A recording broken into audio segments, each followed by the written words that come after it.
All right, what's up with it? It's your boy Expat D here. I am talking today live. I'm currently in Nairobi, Kenya, and I'll be leaving here shortly. I wanted to talk to you guys today about my experience going on a diet break. Okay, so right now I'm in a basically like a weight loss, fat loss transformation. I'm down about around 35 pounds. And I want to talk about my experience going through a diet break. So to explain what a diet break is, what a diet break isn't, is very important. So a diet break is basically your body, when you're cutting and you're dieting down, eventually your body is going to adjust. And so when you do things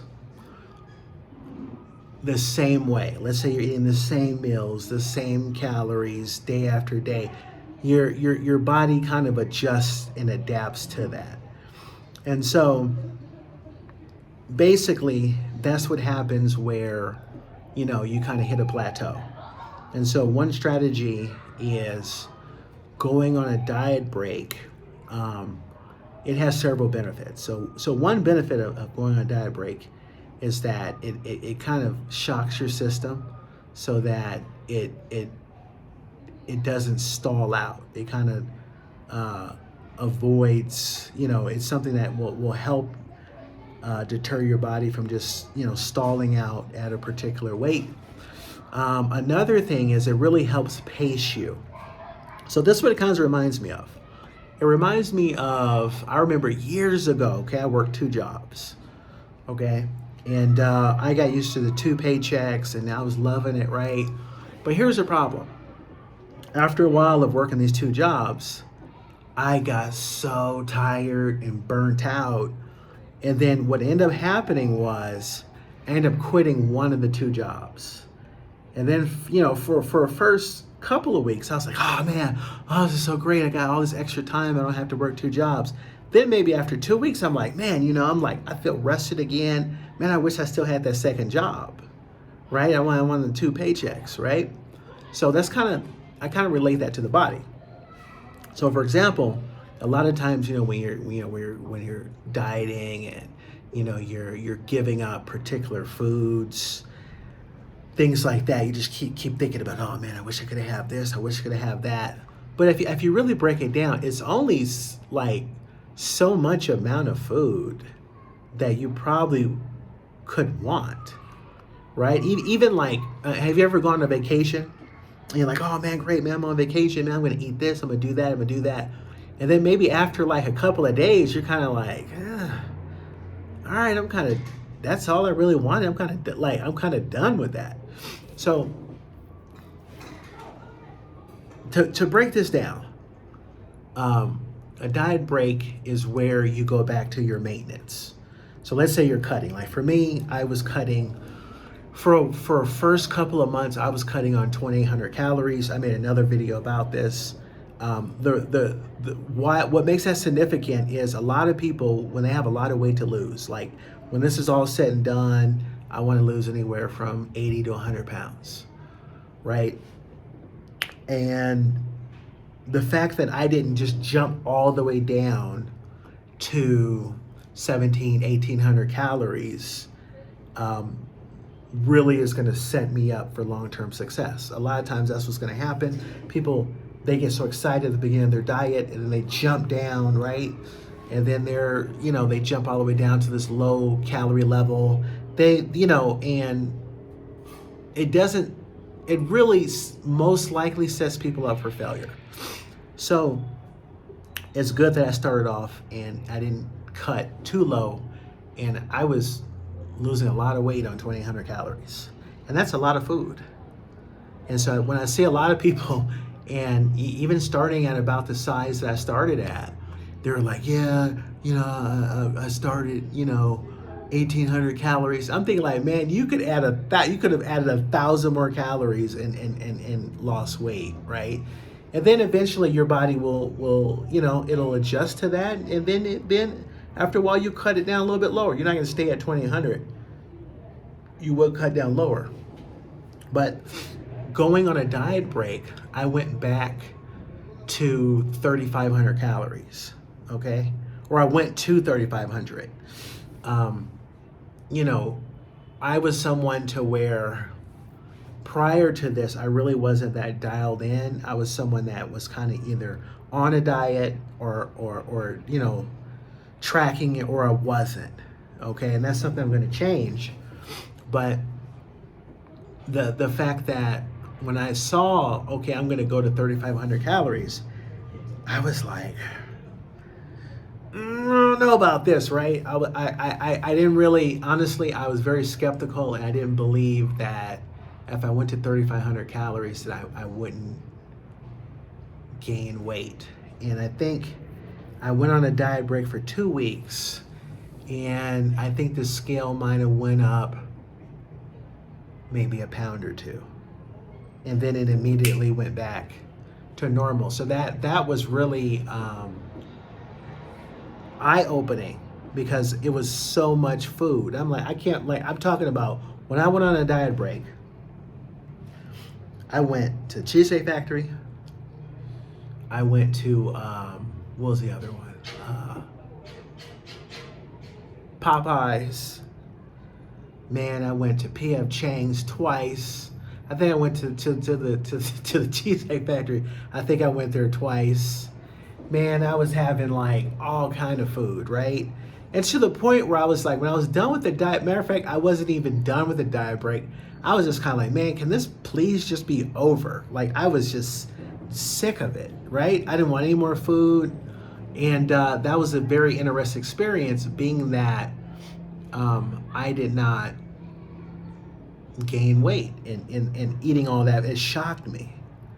So that's kind of really the power of just tracking your food. But that really helps.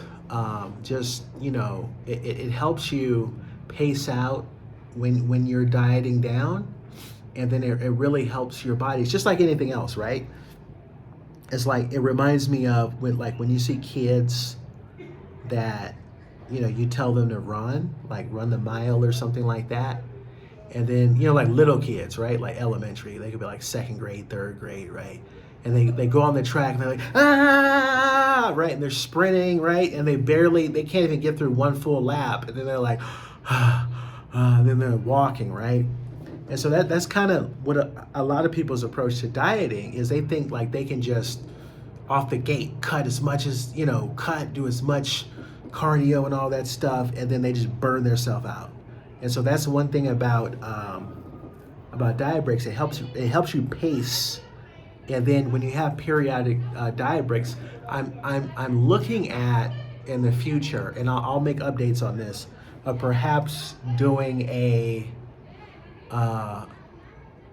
6-2, where I'm cutting for 6 weeks, and then I do a diet break for 2, and then cut for 6 weeks and diet break for 2. You know, and that will really go at a nice pace. I want to experiment with that. Right now, I'm going to be going on a diet break, probably, because I'll be headed to California. Probably going on a diet break. I'll be there for about a month. I'll probably split it in half. I'll probably cut for 2 weeks, and then I'll diet break for 2. Because I feel like I want to do that diet break at the end, because I don't want to get, you know how America is, man. I don't want to get hooked on something, man. Right. So that'll help me pace, because, you know, I'll get my diet break for 2 weeks and I'm out. Right. So yeah, so that's my experience with diet breaks. It does help. It kind of helps it also helps, you know, your body, you know, it restores glycogen. It helps, you know, with your energy, with your sleep, all that stuff kind of gets restored when you go on a diet break. And then it sets yourself up. You know, it's like you can easily knock out another 6 weeks or however long you're going to go in between after you have a diet break. So that's something that is necessary. Something to keep in mind is that there's a term called diet fatigue, and it's just like what it sounds like. There's there's a certain duration of going on a diet where you get just tired of it. You know, you're beating yourself up, you're cutting, you can be low energy, you're kind of, you know, you're depleting your glycogen, all this stuff in the body's happening. And depending on how you handle that, right? That's one way of how you break a diet. For example, let's say you're trying to lose weight and you're doing all this dieting, you know, you're cutting, and then let's say your body has adjusted to it. And then you're like, man, I can't believe I did everything right, nothing's going down on the scale. And then you may say, okay, I'm going to do more cardio, I'm going to do more of this, or I'm going to cut more. And then let's say the scale still doesn't go down. You might say, you know what, man, forget this. This ain't for me. And then you're done. You're off your diet, and you're just like, man, forget it. And see, something like that is where a diet break could come in, right? You're frustrated, scale's not moving, you've been dieting for a while, you're really getting tired of it. Just by having a diet break, that could be enough to just kind of get you, you know, kind of, okay, you got, you know, your energy's back up, you kind of got the cravings out your system or whatever it is, you know, you're feeling good again in the gym, and then you can go back to your break. So a lot of benefits to diet breaks. Something to keep in mind is it's a nice tool if you're going through a fat loss journey. Anyway, I'm Expat D. You know, like, share, subscribe if you want to join me on this journey. If you're someone that is interested in making a transformation, and you might be at a similar phase as me. You know, part of me was thinking, oh, okay, you know, when I get to my ideal weight, I can make videos and stuff. And I'm like, you know, all yoked up, 6-pack and all this stuff I'm envisioning. But I said, but what about now, right? Like this phase, what I'm going through right now is something that a lot of people are going through, or they're at this certain phase. And it's nice to hear from someone at that particular phase, especially while it's fresh on their mind. So that's why I want to make videos now. Anyway, I'm Expat D. I'm going to end it here. Peace, I'm out.